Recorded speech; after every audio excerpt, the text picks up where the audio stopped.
नमस्कार, master stroke पे आप सभी का बहुत बहुत स्वागत है। आपके साथ हूं मैं रुबिका लियाकत। आज सबसे पहले बात महंत नरेंद्र गिरी की होगी, जो आज ब्रह्मलीन हो गए। आज प्रयागराज के बाघंबरी गद्दी मठ के भीतर ही महंत नरेंद्र गिरी को भू समाधि दी गई। वैदिक मंत्रोच्चार और पुष्प वर्षा के बीच महंत नरेंद्र गिरी को उसी नींबू के पेड़ के नीचे भू समाधि दी गई, जिसका जिक्र महंत नरेंद्र गिरी के कथित सुसाइड नोट में था। भू समाधि में महंत नरेंद्र गिरी को पालथी मारकर बैठाया गया है, जिसके बाद तमाम रीति रिवाजों के मुताबिक भू समाधि की प्रक्रिया समाप्त हुई। 1 साल तक इसी जगह की पूजा की जाएगी और उसके बाद इसी जगह पर एक शिवलिंग स्थापित करके यहाँ एक मंदिर बनाया जाएगा। महंत नरेंद्र गिरी की भू समाधि देने के दौरान 13 अखाड़ों के साधु संत वहां पर मौजूद थे। उससे पहले महंत नरेंद्र गिरी के पार्थिव शरीर को मठ से संगम भी ले जाया गया और लेटे हनुमान मंदिर के दर्शन भी कराए गए। सब कुछ वैसा ही हुआ जैसा महंत के कथित सुसाइड नोट में लिखा हुआ था, लेकिन महंत के उत्तराधिकारी को लेकर पेच फंस गया है। हम आपको ये रिपोर्ट दिखाए उससे पहले महंत की मौत से जुड़ी कुछ एक्सक्लूसिव जानकारी मैं आप तक पहुंचाना चाहती हूं, आपके सामने रखना चाह रहे हैं हम। आज महंत के पार्थिव शरीर को पोस्टमार्टम के लिए भेजा गया था। पोस्टमार्टम हुआ। इस रिपोर्ट में महंत नरेंद्र गिरी की मौत की वजह फांसी है। पोस्टमार्टम रिपोर्ट के मुताबिक शरीर पर किसी तरह के कोई चोट के निशान नहीं मिले हैं। इसी रिपोर्ट के मुताबिक महंत नरेंद्र गिरी की मौत का समय 20 सितंबर को दोपहर 3 से 4 बजे के बीच का है। पुलिस अब ब्लैकमेलिंग के एंगल से मामले की तफ्तीश में जुट गई है। पुलिस को उस फोटो की तलाश है जिसका जिक्र महंत नरेंद्र गिरी के कथित सुसाइड नोट में है। अगर ऐसी कोई फोटो है जिससे महंत को ब्लैकमेल करने की कोशिश हो रही थी, तो वो फोटो है कहाँ, किसके पास मौजूद है? महंत नरेंद्र गिरी के मोबाइल से पुलिस को एक वीडियो भी मिला है। वीडियो में भी महंत ने इन तीनों गिरफ्तार आरोपियों का नाम लिया है। महंत नरेंद्र गिरी ने सुसाइड नोट वाली बातें उस वीडियो में भी कही है। पुलिस ने इस वीडियो को फोरेंसिक जांच के लिए भेज दिया है, ये पता करने के लिए कि वीडियो आखिर बनाया कब गया। पुलिस ने सुसाइड नोट को फोरेंसिक जांच के लिए भेजा है। मौके से महंत नरेंद्र गिरी के लिखे कई सारे दस्तावेज मिले हैं, जिन्हें कब्जे में ले लिया गया है और हैंडराइटिंग एक्सपर्ट को इन्हें सौंप दिया गया है। रिपोर्ट आने के बाद ये अब साफ हो जाएगा कि सुसाइड नोट नरेंद्र गिरी ने खुद लिखा था, किसी और से लिखवाया था या किसी और ने लिख दिया है। पुलिस आनंद गिरी के कॉल डिटेल्स की जांच कर रही है, क्योंकि आनंद गिरी ने पुलिस की पूछताछ में बताया है कि मई में महंत नरेंद्र गिरी से समझौता हो जाने के बावजूद दोनों में दूरियां थी। उसके बाद से दोनों की आपस में कभी बात नहीं हुई। पुलिस ये जानना चाहती है कि क्या आनंद गिरी सच बोल रहे हैं या नहीं। लेकिन सबसे बड़ा विवाद महंत के उत्तराधिकारी को लेकर है और बलबीर गिरी की दावेदारी कमजोर पड़ती हुई दिख रही है। लेकिन मामला अब इसलिए पेचीदा हो जाता है कि ये षड्यंत्र रचकर हत्या की गई थी या फिर एक सुसाइड था, और अगर सुसाइड था तो क्या कोई आत्महत्या करने वाला, जैसे महंत नरेंद्र गिरी के परिवार वाले बता रहे हैं, वो अपना उत्तराधिकारी लिख कर जाएगा उस मानसिक अवस्था में? सुनिए।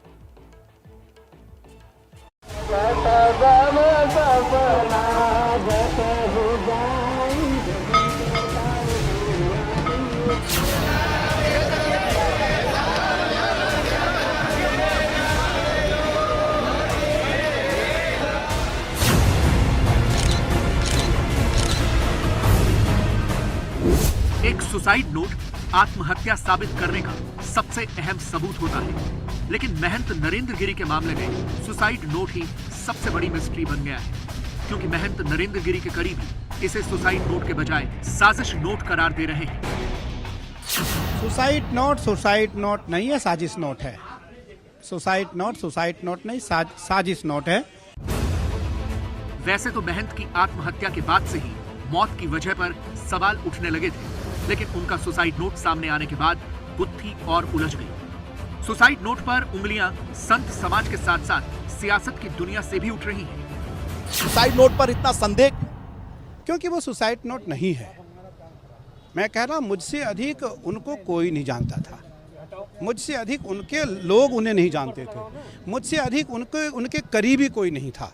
करीबी कोई नहीं था। लेकिन अभी कभी उन्होंने मुझसे कभी जिक्र नहीं कि मुझे सुसाइड करना है। ऐसा कैसे हो सकता है?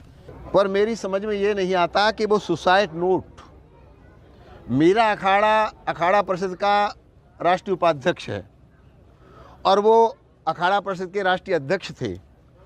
जब मीटिंग लिखी जाती थी और हस्ताक्षर करने के लिए कहा जाता था तो 15 मिनट हस्ताक्षर करने में लगाते थे। वो जो आदमी 15 मिनट हस्ताक्षर करने में लगाता होगा वो अपना सुसाइड नोट लिखेगा, और बहुत बहादुर व्यक्ति।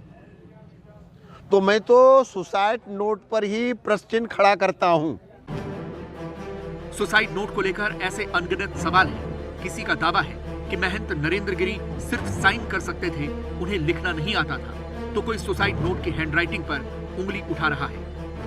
आत्महत्या की साजिश की गई है और जो लेटर लिखे गए हैं, लेटर भी कई राइटिंग में लिखे गए हैं। साजिश कौन कर सकता? आनंद गिरी? साजिश यहीं नहीं, हम नहीं जानते कौन कर सकता। इसी आश्रम के लोग ही किए होंगे, बाहरी आदमी तो कोई आएगा नहीं। आनंद गिरी पे भी शक है क्या? हम उनसे परिचित भी नहीं है। सुसाइड नोट नहीं है, साजिश नोट है। सुसाइड नोट नहीं, साजिश नोट है। नरेंद्र गिरी जी महाराज की राइटिंग नहीं है। नरेंद्र गिरी जी महाराज कभी इस प्रकार से कोई भी पत्र नहीं लिखते थे। वो हमारे साथ के मैन थे, हमारे साथ अखाड़े में रहते थे, हम सब जानते, वो लिख नहीं पाते थे। और ये जो लेटर लिखा गया जो सोशल मीडिया पे आप देखिए, ये लेटर जो है करीबन इसमें जो मैं समझता हूँ ये BA MA से कम इसकी एजुकेशन नहीं होगी जिसने ये लिखा हुआ है। नरेंद्र गिरी के सुसाइड नोट पर सवाल लेटर की हैंडराइटिंग, उनके लेखन ज्ञान और सिग्नेचर को लेकर उठ रहे हैं। इसलिए हमने नरेंद्र गिरी के सुसाइड लेटर की हैंडराइटिंग को उनके एक पुराने दस्तावेज पर किए गए सिग्नेचर से मिलाया। आपकी स्क्रीन के बाईं ओर महंत नरेंद्र गिरी का वो सुसाइड नोट है जो सबसे पहले ABP न्यूज ने दिखाया था। इस सुसाइड नोट में नीचे की ओर नरेंद्र गिरी के साइन भी किए हुए हैं। आपकी स्क्रीन के दाईं ओर एक और दस्तावेज है। वैसे तो ये दस्तावेज नरेंद्र गिरी और उनके शिष्य आनंद गिरी के बीच हुए समझौते का है, लेकिन इसके आखिर में इसमें नरेंद्र गिरी के सिग्नेचर जरूर हैं और दोनों में काफी अंतर दिख रहा है। सुसाइड नोट में महंत पूरा लिखा गया है, जबकि 26 मई के दस्तावेज में महंत को शॉर्ट फॉर्म में लिखा गया है। अब ये दोनों साइन एक हैं या अलग, इसकी जांच एक्सपर्ट करेंगे। सुसाइड नोट की हैंडराइटिंग इसलिए भी सवालों के घेरे में है क्योंकि महंत के सबसे करीबी बलबीर गिरी भी हैंडराइटिंग को लेकर लगातार बयान बदल रहे हैं। मैं इतना समझता हूँ कि जहाँ तक मैंने वो राइटिंग देखी है, जो लेख लिखा हुआ है, वो गुरुदेव के हाथ के अक्षर है। हैंड राइटिंग उनकी है नहीं, हम इतना तो आप भी देखते हैं कि जो साइन कर रहा है आदमी, और अगर आप देखेंगे बगल में तो आपको दिख रहा है वो। आप हैंडराइटिंग पहचानते हैं क्या उनकी? नहीं, मैंने पहचानता, और मैंने सरकार को सभी को यही बोला है कि जो जांच का विषय है, ये जांच का विषय सरकारों का है। सुसाइड नोट में महंत नरेंद्र गिरी ने बलबीर गिरी को ही पूरे मठ का उत्तराधिकारी बनाया है। ऐसे में उनके बयान बदलने से शक और संदेह की शुरुआत होती है। हैंडराइटिंग और सिग्नेचर के अलावा लेटर लिखने में इस्तेमाल हुए इंक से भी संदेह पैदा होता है। ये महंत गिरी की सुसाइड नोट के दो अलग अलग पन्ने हैं, जिसमें साफ देखा जा सकता है कि अलग अलग इंक का इस्तेमाल हुआ है। सवाल उठता है कि क्या सुसाइड नोट लिखने के लिए महंत ने दो अलग अलग कलम इस्तेमाल की, और अगर उन्होंने ऐसा किया तो क्यों किया? इस तरह यह सुसाइड नोट महंत की मौत की वजह बताने के बजाय उसे और ज्यादा उलझा देता है, और अब इन सवालों का जवाब जांच एजेंसियों को देना है। आप लोगों को बहुत सारे चौंकाने वाली चीज़ें अभी देखने को मिल गई हैं, लेकिन ये चौंकना अभी ख़त्म नहीं होगा आपका, इसलिए क्योंकि जब आप इन सारे धर्माचार्यों को सुन रहे थे कि हमने, साक्षी महाराज कह रहे हैं 15 मिनट लगाते थे साइन करने में, कोई कह रहा है कि तीसरी और चौथी तक पढ़े थे, कोई ये कह रहा है कि वो लिखना और पढ़ना नहीं जानते थे। वो बैंक में एक क्लर्क की नौकरी कर चुके हैं। महंत नरेंद्र गिरी के सुसाइड नोट के सस्पेंस में एक और मोड़, महंत गिरी पढ़े लिखे थे, बैंक में क्लर्क रह चुके, बैंक ऑफ बड़ौदा में क्लर्क थे। तो आप समझ लीजिए, कोई अंगूठा छाप या दूसरी तीसरी कक्षा में पढ़ाई करके पढ़ाई छोड़ देने वाला क्लर्क नहीं होता। उसके लिए भी बाकायदा आपको एक बेसिक मिनिमम रिक्वायरमेंट होता है, यानी वो लिटरेट थे, पढ़े लिखे थे, बैंक ऑफ बड़ौदा में नौकरी कर चुके हैं। और हम ऐसे ही इस दावे को आपके सामने नहीं रख रहे हैं। उन्होंने अपना घर परिवार भले ही छोड़ दिया, गृहस्थ जीवन को अलविदा कह दिया, लेकिन परिवार तो था। जाहिर है शक की सुई इस वक्त इन सारे सुसाइड नोट किसने लिखा तो कब लिखा, अगर वो सितंबर महीने की 13 तारीख को था तो फिर वो 20 तारीख कैसे हो गया, ये वो सारी चीज़ें हैं। खबर बहुत से लोग कल से ये जानना चाह रहे हैं कि महेंद्र गिरी ठीक से जब नहीं लिख सकते थे, वो बड़ी मुश्किल से अपने साइन कर पाते थे, तो फिर ये 8 पन्ने का सुसाइड नोट किसने लिखा। मैं फिर कह रही हूँ, ये दावा हम यूं ही नहीं कर रहे हैं। उनके परिवार के बहुत ही नज़दीक के रिश्तेदार इस वक्त एबीपी न्यूज़ के साथ जुड़ चुके हैं। प्रोफेसर महेश सिंह, जो कि महंत नरेंद्र गिरी के रिश्ते में मामा लगते हैं। प्रोफेसर साहब, आप मामा हैं उनके? हाँ, मैं उनका सगा मामा हूँ, महंत जी का। मैं सगा मामा हूँ। महंत जी का लालन पोषण मेरे ही घर पे हुआ, पूरा बचपन से मेरे घर रहे वो। हाँ, उन्होंने हाई स्कूल की परीक्षा यूपी बोर्ड से उस समय पास की, जबकि नकल का कोई बोलबाला नहीं था। यदि वो हाई स्कूल में पढ़ना लिखना न जानते थे, हाई स्कूल की परीक्षा कैसे पास करते वो पढ़ना लिखना जानते थे, वो डिबेट में बोलते थे, अच्छा भाषण करते थे, निबंध प्रतियोगिताओं में भाग लिया करते थे।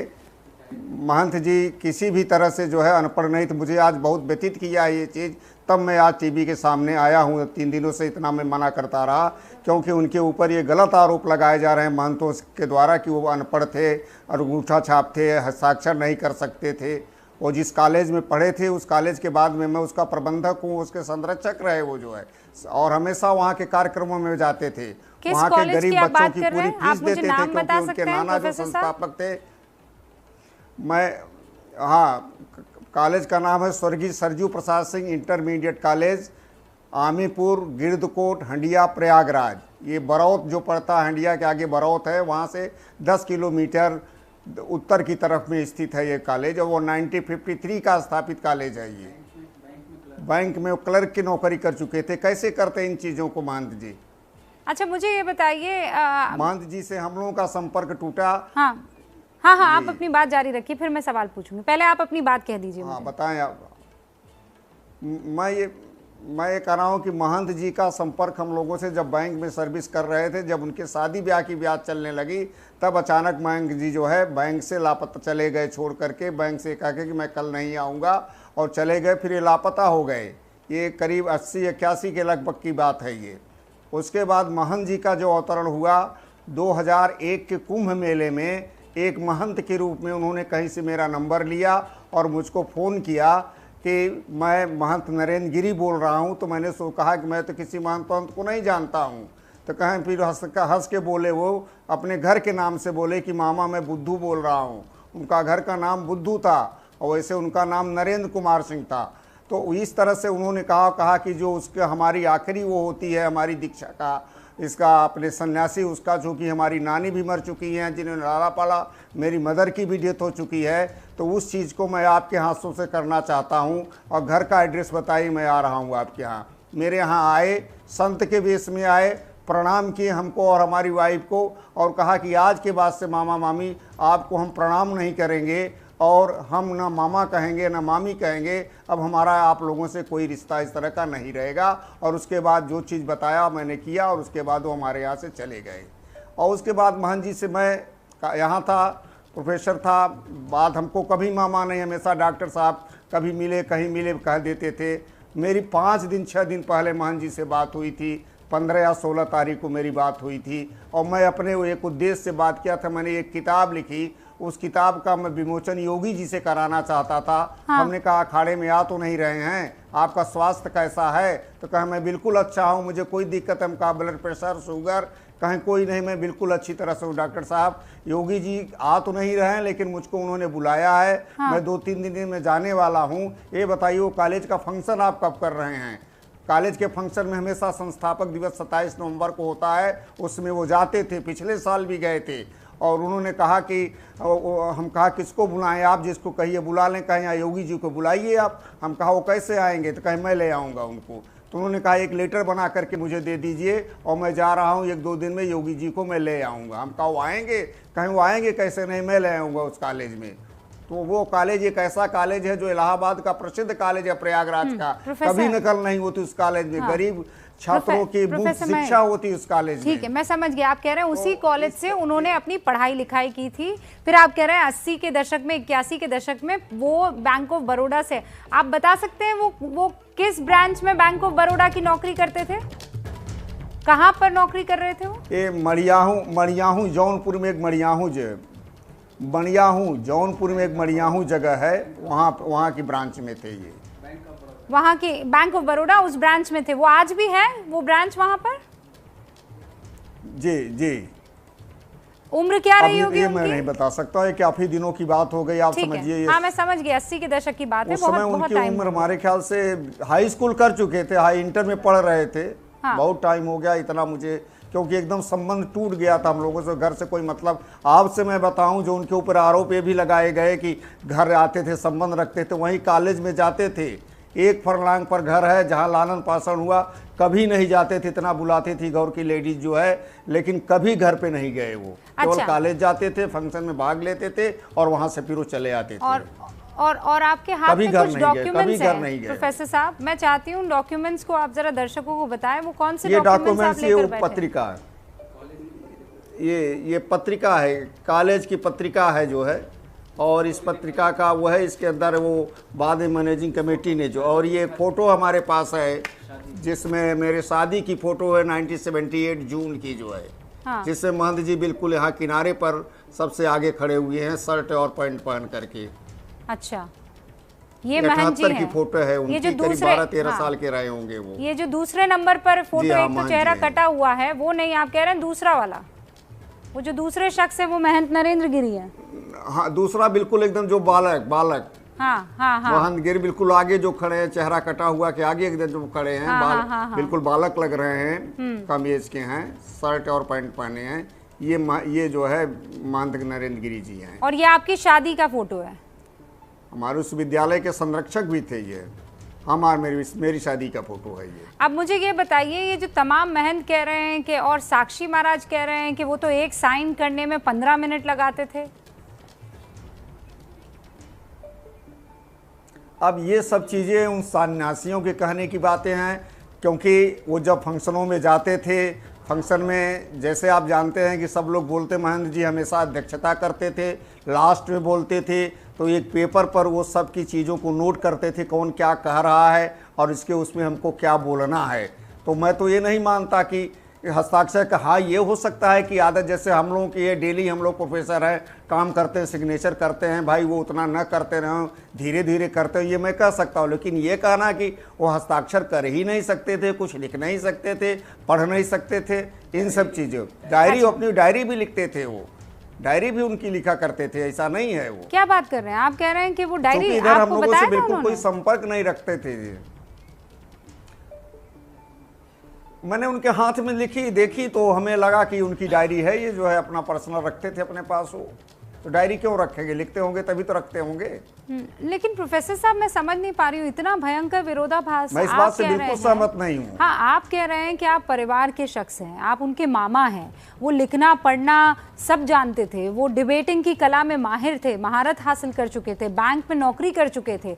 तो ये जितने भी महंत हैं, जी, ये इससे क्या वो छुपा रहे थे उनसे? क्योंकि ये सब तो एक ही भाषा में बात कर रहे हैं कि वो लिखना नहीं जानते थे, साइन करना नहीं जानते थे। अब इसके पीछे उनकी महंतों की क्या मंशा है? महंत उनके बचपन के बारे में क्या जाने, महंत उनके पढ़ाई लिखाई के बारे में क्या जाने? ये लोग, इन लोगों को कुछ पता ही नहीं उनके महंत जी के बारे में। महंत जी कितने बार, महंत जी बचपन में 8 साल की या 9 साल की अवस्था में भाग गए थे घर से, फिर वो पकड़ के आए थे, फिर उसके बाद फिर वो जो है करीब 10 साल की अवस्था में भाग गए, फिर वो लौट करके पकड़ के आए, और उसके बाद फिर जब जा करके 82-83 को उसमें लौट के गए, तो उसके बाद फिर लौटे 2001 के कुंभ में एक सन्यासी के रूप में। तो वो लोग क्या जाने महंत लोग कि उनकी पढ़ाई लिखाई क्या थी क्या नहीं थी। क्या हाई स्कूल की सर्टिफिकेट बोर्ड है, आप कहीं, आज तो मेरे पास नहीं है, मैं कॉलेज से पूरा साक्ष्य सहित मंगवा सकता हूँ किस सन में उन्होंने जो है हाई स्कूल किया हमारे यहाँ से, उस कॉलेज से।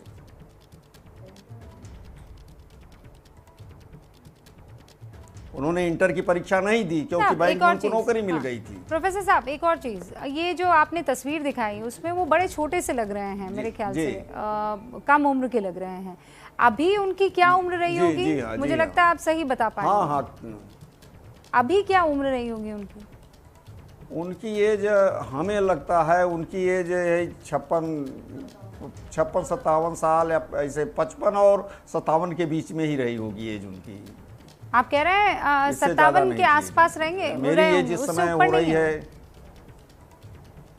हाँ 56 सर, उससे ऊपर नहीं थी। हमारी एज इस समय 68 ईयर है, आप समझिए। हाँ, और ये मेरे शादी में उनकी फ़ोटो देख लीजिए, 12-13 साल से ज़्यादा के नहीं लग रहे हैं ये। एक और चीज प्रोफेसर साहब, मैं थोड़ा क्लैरिटी चाहती हूँ। पूरा देश इस वक्त आपको देख रहा है। जी। नरेंद्र गिरी जी, की जी, माँ जी, आपकी जी, जी। बहन थी, सगी बहन?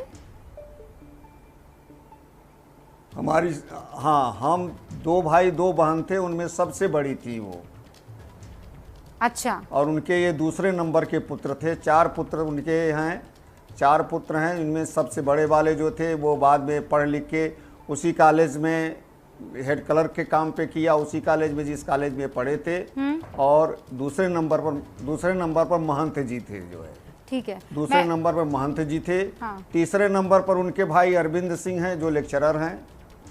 और चौथे नंबर पर उनका भाई जो है वो होमगार्ड है। अच्छा, अब प्रोफेसर साहब एक और बात मुझे बताइए, आपकी फिर भी उनसे हमारी बहन बातचीत के होती देहांत रहती थी वसान ना? हो चुका है। हाँ, जी। वो पता है लोगों को कि अब मेरी उनकी बातचीत एक कॉलेज के एक सिलसिले में हुई थी। हाँ, उससे पहले कभी आपकी ऐसे बातचीत जी। हो जाती थी, या सिर्फ हाँ। आपने अपने काम के लिए फोन किया था, वो पुस्तक के लिए, या फिर इससे पहले भी कभी आपकी बातचीत हुई है? नहीं, वैसे कोई बात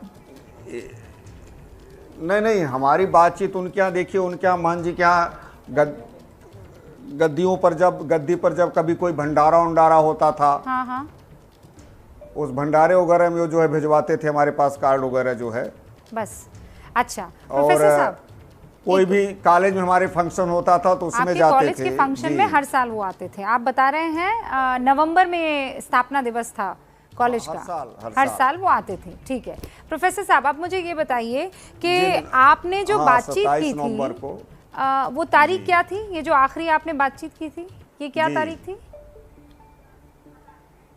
हमारी उनके मोस्ट प्रोबेबली 15 या 16 तारीख को बात हुई थी हमारी उनकी जो है। यानी आप कह रहे हैं 15 या कि 16 की मुझे ठीक से याद नहीं रहा है, 15 से, यानी 5-6 दिन पहले ही, है ना? उनके सोसाइटी से 5-6 दिन पहले मेरी उनकी बात हुई थी। ठीक है। अब जी, मुझे ये जी। बताइए कि ये जो खत एक लिखा है वो केवल 13 मुझे सितंबर अपनी का, किताब उसमें का जिक्र आ विमोचन रहा है, हाँ, कि उन्होंने 13 सितंबर को ही परेशानी में वो खत लिख डाला था। जी। फिर उसके बाद उन्होंने काटा, उसको 20 सितंबर लिखा, अगर उन्होंने लिखा है तो। आपसे बातचीत में कहीं आपको ये लगा कि जी। आपके भांजे महंत नरेंद्र गिरी थोड़ा परेशान हैं, थोड़ा दिक्कत में हैं? बिल्कुल नहीं, बिल्कुल मैंने पूछा भी उनसे जो है, क्योंकि मैं उनके स्वास्थ्य को लेकर के थोड़ा सा, जब से उनको कोरोना हुआ था तो मैं थोड़ा सा उनके स्वास्थ्य को लेकर के हम लोग परेशान रहते थे। फोटो देखा करते थे उनकी, तो हम लोग परेशान रहते थे कि अस्वस्थ होते जा रहे हैं। तो मैंने पूछा तो उन्होंने कहा नहीं मुझे कोई दिक्कत नहीं डॉक्टर साहब, मुझे कोई दिक्कत नहीं है, बिल्कुल स्वस्थ हूँ मैं जो है। आप बताइए आप क्या कहना चाह रहे हैं, कोई काम है? हमने कहा काम मेरा ये है कि किताब का विमोचन कराना है। योगी जी जब भी इलाहाबाद आए, प्रयागराज अब आए, प्रोफेसर आप साहब, आधे घंटे का समय ले लीजिएगा गद्दी के लिए। मैं उसी समय उन्होंने पक्ष में मैं कहा। जी। आपको उनके मामा होने के नाते, उनका रिश्तेदार होने के नाते एक बहुत महत्वपूर्ण सवाल पूछ रही हूँ। वो सवाल ये है कि उन्होंने चिट्ठी में जिन लोगों का जिक्र किया है, एक तो अव्वल तो बात ये हो रही है कि वो चिट्ठी उनका सुसाइड नोट है भी कि नहीं है। आप ये मानते हैं कि नहीं वो ये चिट्ठी लिख सकते हैं? क्लियर? जी,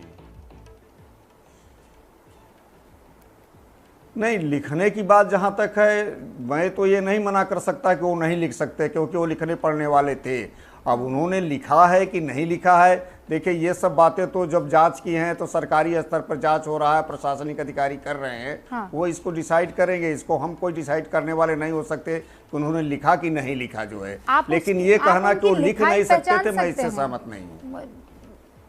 हालांकि आप लोगों की कभी बिल्कुल मुलाकात नहीं पहचान सकता, हाँ, क्योंकि नहीं ये बहुत वर्षों की बात हो गई। ठीक है, मैं समझ सकती हूँ।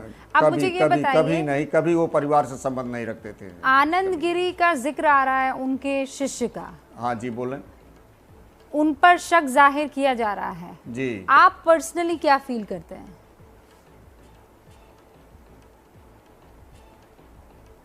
देखिए मैडम, इन सब चीज़ों के बारे में, अखाड़ों के प्रपंचों के बारे में मुझसे इन सब चीज़ों से कोई मतलब नहीं है।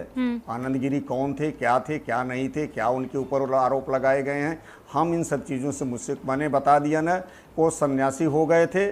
सन्यासी होने के नाते जो है हम लोग उनसे कोई संबंध नहीं रखते थे। हाँ, जब वो कभी कोई ऐसी चीज़, कॉलेज के वो संरक्षक थे, सारे क्षेत्र के लोगों ने उनको संरक्षक बनाया था कॉलेज का, मैं प्रबंधक हूँ कॉलेज का, तो उसके बारे में, कॉलेज के प्रगति के बारे में, विकास के बारे में जब तक मुझसे बात किया करते थे। और वहाँ के जितने निर्धन और गरीब बच्चे हैं उनकी सब की फीस और यहाँ तक कि उनका यूनिफॉर्म तक वो देते थे, और तो प्रिंसिपल से कह देते थे कि एक भी गलत बच्चे को आप लोगों ने दिलवाया देश तो व्यतीत है। जी, सब कह रहे हैं कि वो ऐसे शख्स थे जो सबका ख्याल रखते थे, चाहे वो उनसे जुड़ा हुआ हो कि ना हो। वो ऐसे शख्स थे कि वो सिर्फ धर्म का, हाँ, वो धर्म की सिर्फ रक्षा नहीं कर रहे थे, वो उन तमाम लोगों की रक्षा कर रहे थे जिनके लिए उनको ये एहसास था कि नहीं, इनको आगे ले जाना। और इसीलिए आज आपका यहाँ होना बहुत महत्वपूर्ण है प्रोफेसर साहब, और मैं उम्मीद करती हूँ कि आप इस बात को समझेंगे। मैं आपसे इसलिए ये बातें, क्योंकि आप उस प्रपंच का हिस्सा भले ही ना रहे हो, आप इन अखाड़ों के बारे में भले ही ना जानते हो, पर आप अपने भांजे को बहुत अच्छी तरह से जानते हैं। क्या आपका भांजा, चलिए छोड़ दीजिए, भांजा बहुत पहले उस रिश्ता तोड़ चुका था, क्या महंत नरेंद्र गिरी सुसाइड कमिट कर सकते थे, आत्महत्या कर सकते थे प्रोफेसर साहब? ऐसा नहीं, एक बड़ा निर्भीक बालक था, बहुत निर्भीक बालक, बालकपन से ही बहुत निर्भीक थे जो है महंत नरेंद्र गिरी। उनके अंदर कमजोरी मैंने कभी नहीं देखी, कभी कमज़ोर हुए हों। कोई भी समस्या आती थी, अरे इसको देख लिया जाएगा, कोई भी आदमी कोई समस्या लेके जाता था, एकदम ऐसा वो करते थे जैसे कि बिल्कुल उनके अंदर कोई किसी भी प्रकार का डर नहीं है, कोई भय नहीं है, किसी भी तरह की चीज़ें नहीं। और जहाँ तक आप कह रहे हैं कि एक धर्म के साथ वो एक समाज सेवी भी थे, वो बहुत बड़े, वो ये कहते थे कि बजरंग बली का पैसा पूरा है, और बजरंग बली किसके लिए है, समाज के लिए हैं। हम तो मतलब मैं तो ये मान सकता हूँ कि सोसाइट, यदि ऐसी स्थिति होती तो कभी न कभी कोई न कोई चीज़ तो वो करते। अब सोसाइट उन्होंने किया कि नहीं किया, लेकिन निर्भीक थे, इतना मैं जानता हूँ। एक और बात, वो निर्भीक थे। आनंद गिरी सोसाइट किया कि नहीं किया, ये आरोप लगा रहे हैं महंत नरेंद्र गिरी पर कि वो पैसा भेजा करते थे घर पर। आप मुझे कह रहे हैं कि एक छलांग पर, एक ब्लॉक दूर उनका खुद का अपना घर था जहां पले बड़े थे, वो वहां तक नहीं आए। तो आनंद गिरी के इस आरोप में कितनी सच्चाई? जी, नहीं आते थे। ये बिल्कुल गलत है आरोप जो है आनंद गिरी जी का। मैं केवल इतना कह सकता हूँ कि उस विद्यालय के गरीब बच्चों की केवल फीस वगैरह देने के अलावा महंत जी ने कभी भी किसी तरह की कोई हेल्प नहीं की। हाँ, अभी विज्ञान की मान्यता उस विद्यालय को मिली तो वहाँ के लिए जी फीस लगभग जो गरीब बच्चों का भी लास्ट ईयर उन्होंने जो फीस अभी प्रेजेंटली जो दिया लास्ट ईयर वो करीब हमारे ख्याल से 50,000 के आसपास दिया था, 50,000, और उसमें करीब 60 या 70 बच्चों की फीस और कपड़े सबका पैसा था उसमें जो है। और उसके बाद जो है लैब की ज़रूरत थी हमारे पास। मैं तो खुद पैसा लगा था, मैं तो 2.5 लाख रुपया पाता था, मैं कमाता था। उस मेरे पिताजी ने एक दानी के रूप में कॉलेज को बनवाया था। हम लोग कभी इसकी फीस की परवाह ही नहीं किए, बिना मुफ्त शिक्षा हम लोग ज़्यादातर देते। और मैं अपना ज़्यादा पैसा, हमारे बच्चे सब नौकरी में है, उसमें है, मैं अपना पूरा पैसा लगभग लगाता हूँ कॉलेज में जो है। तो उसमें क्योंकि लैब के लिए बहुत पैसा चाहिए था और अच्छी लैब बनवानी थी, तो इसलिए आपने इसमें खुद भी अपने आप को आपने डेडिकेट किया। और आप ये कह रहे हैं कि महंत जी अक्सर आपके साथ संपर्क में रहते थे इस कॉलेज की वजह से, और इसी कॉलेज से उन्होंने पढ़ाई की। और ये जो जितने भी लोग कह रहे हैं कि वो पढ़ना नहीं जानते थे, वो लिखना नहीं जानते थे, वो सरासर झूठ कह रहे हैं, क्योंकि महंत नरेंद्र गिरी पढ़े लिखे थे, कोई और नहीं। उसी कॉलेज में पढ़ाने वाले जहां पढ़े थे महंत नरेंद्र गिरी, और बकायदा उनके मामा इस वक्त एबीपी न्यूज़ पर है, जो बेबाकी और सच्चाई से सारी चीज़ों को क्लियर कर रहे हैं। प्रोफेसर साहब बहुत बहुत शुक्रिया, थैंक यू कि आप आए और आपने इन सारे के सारे सवालों पर एक तरीके से फुल स्टॉप लगा दिया। बहुत बहुत शुक्रिया। तो एबीपी न्यूज़ ने एक बार फिर से अपनी जिम्मेदारी निभाई। उन सारे के सारे जो सवाल उठ रहे थे उन पर नरेंद्र गिरी के मामा खुद आकर अंकुश लगा गए कि वो पढ़ना भी जानते थे, लिखना भी जानते थे, बैंक ऑफ बड़ौदा में बाकायदा क्लर्क की नौकरी की। अब जरा बात एक और महत्वपूर्ण मुद्दे की, अंतर्राष्ट्रीय कूटनीति पर मोदी के मास्टर स्ट्रोक की।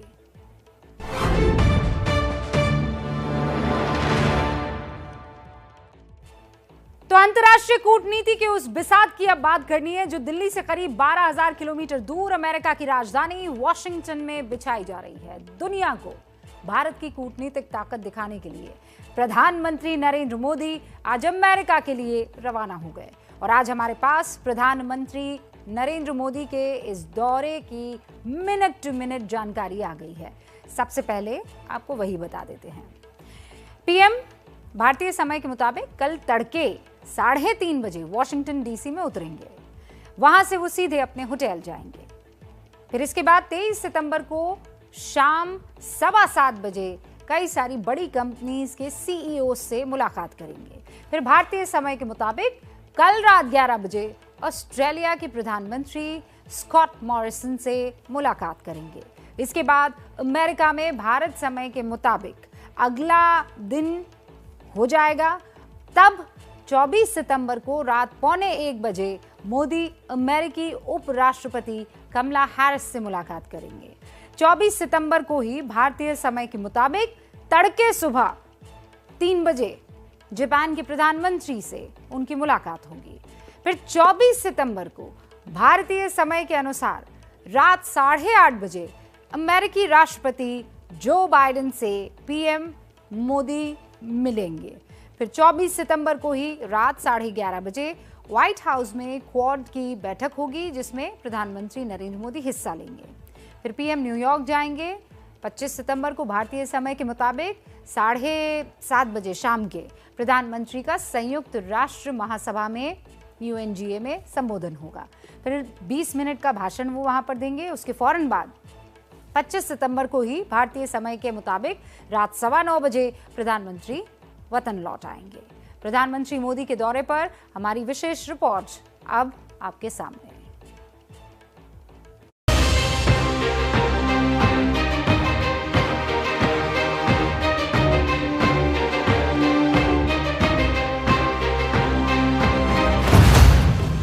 22 महीनों के बाद प्रधानमंत्री मोदी का यह कोई बड़ा विदेशी दौरा है।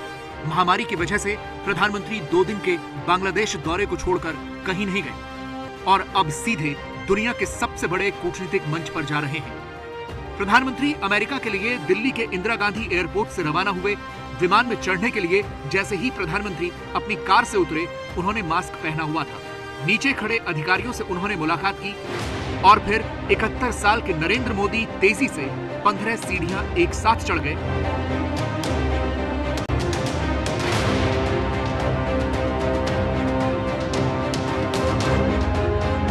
फिर मास्क उतारा, पहले हाथ जोड़े और फिर हाथ हिलाकर अभिवादन किया।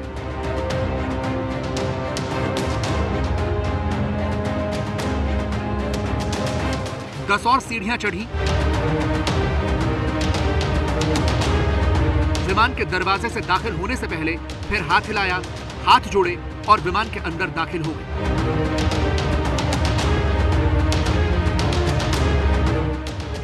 विमान के अंदर पायलट ने प्रधानमंत्री को सैल्यूट भी किया और इस तरह से नरेंद्र मोदी अपने 4 दिनों के विदेश दौरे पर रवाना हो गए। अमेरिका रवाना होने से पहले प्रधानमंत्री ने अपने इस दौरे के बारे में एक लिखित बयान जारी किया है, जिसमें उन्होंने अपनी मुलाकातों की जानकारी दी है और आखिर में लिखा है कि मेरी ये यात्रा अमेरिका के साथ व्यापक वैश्विक सामरिक साझेदारी को मजबूत करने का एक अवसर होगी। ये यात्रा जापान और ऑस्ट्रेलिया जैसे सामरिक साझेदारों के साथ संबंध मजबूत करने का एक अवसर होगा। प्रधानमंत्री की इस यात्रा का सबसे महत्वपूर्ण दिन 24 सितंबर को है, जिस दिन प्रधानमंत्री को अमेरिका के राष्ट्रपति जो बाइडेन और फिर क्वाड शिखर सम्मेलन में हिस्सा लेना है, जिसमें चारों देशों के सहयोग से वैक्सीन तैयार की जाएंगी। 3-4 मुद्दे हैं जिसपे काफी स्ट्रांग कोऑपरेशन और पार्टनरशिप होगी। पहला वैक्सीन का है। आपने ऑलरेडी सुना है कि चारों कंट्रीज अपनी जो स्ट्रेंथ है उसको पूल टुगेदर कर रही हैं। यूनाइटेड स्टेट्स टेक्नोलॉजी दे रहा है, जापान फाइनेंस कर रहा है और ऑस्ट्रेलिया अपनी लिफ्ट पावर दे रहा है और इंडिया जो प्रोडक्शन कैपेबिलिटी में और कैपेसिटी में बहुत स्ट्रांग है वो मैन्युफैक्चर करेगा।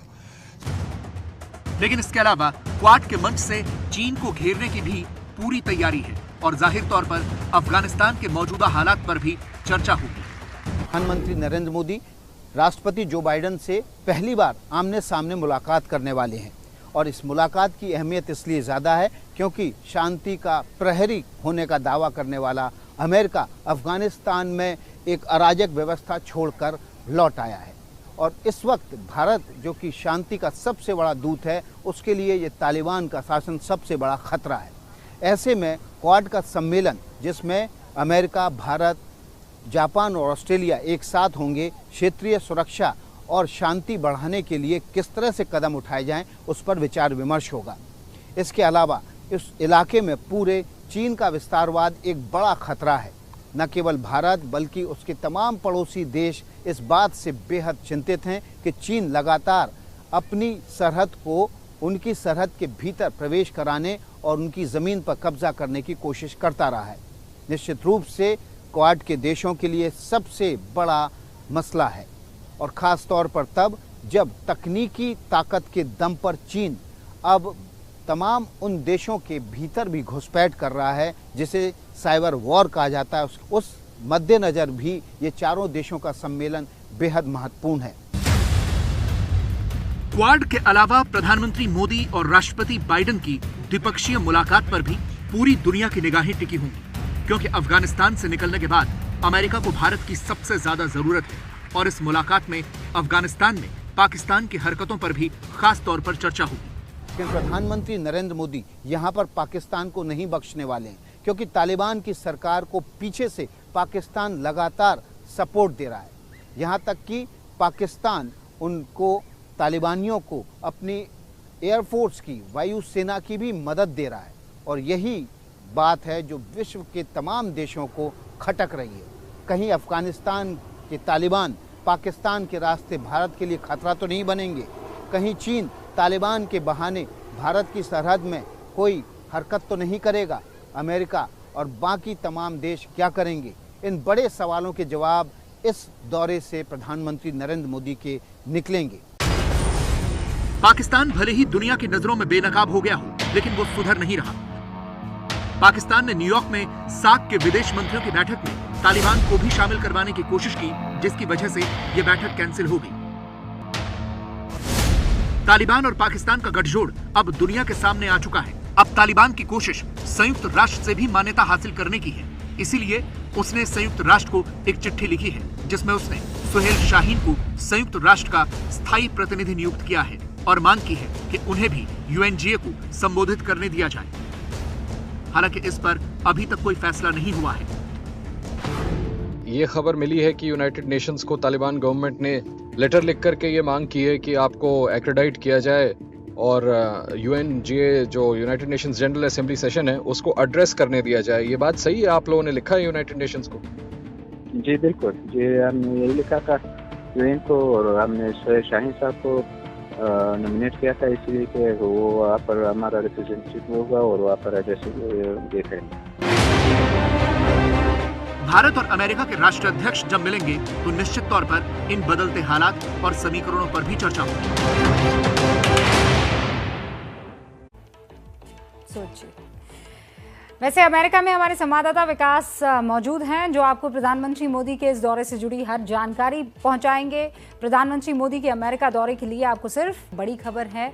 हम जानते हैं कि ऐसा कोई परिवार नहीं है जो कोरोना से दिक्कत में ना पड़ा हो और इसीलिए आप इस खबर को सुनिए। कोरोना से जिन जिन लोगों की मौत हुई है उसके लिए मुआवजा तय कर लिया गया है। न्यूनतम 50,000 रुपए मुआवजा मिलेगा परिवार को। केंद्र सरकार ने सुप्रीम कोर्ट में हलफनामा दायर करके ये जानकारी दी है। मुआवजे की राशि राज्यों के आपदा प्रबंधन कोष से दी जाएगी। अभी एक ब्रेक के लिए रुक रहे हैं, लेकिन वर्ल्ड कॉन्फ्रेंस ऑन कोविड को अब से कुछ ही देर में प्रधानमंत्री नरेंद्र मोदी, इनफैक्ट ये देखिए आपके सामने, and it is not yet over. Much of the world is still to be vaccinated. That is why this initiative by President Biden is timely and welcome. Excellencies, India has always seen humanity as one family. बहुत से लोग ये सोच सकते हैं कि अभी तो उन्हें अमेरिका के दौरे पर पहुंचना है और वो इस वक्त प्लेन में सफ़र कर रहे होंगे। ये पहले से रिकॉर्डेड मैसेज है जो इस वक्त वहां पर रिले किया जा रहा है।